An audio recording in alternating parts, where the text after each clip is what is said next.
Hi అండి. నేను మీ భార్గవి.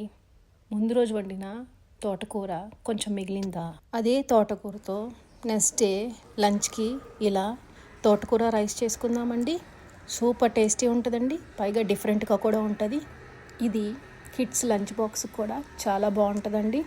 దీనికి పెద్ద ప్రిపరేషన్ కూడా అక్కర్లేదండి, ఎందుకంటే తోటకూర ఆల్రెడీ కుక్కుడు కాబట్టి మన పని చాలా ఈజీ అయిపోతుందండి.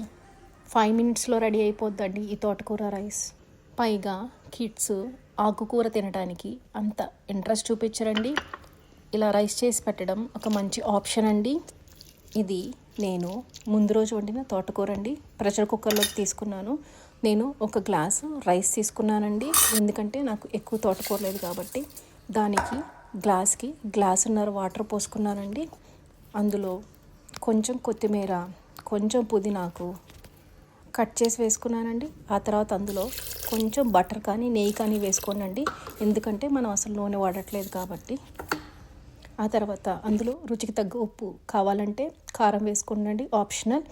ఆ తర్వాత 1/4 spoon jeera powder, 1/4 spoon garam masala, 1/4 spoon dhania powder వేసుకొని బాగా మిక్స్ చేసుకోనండి.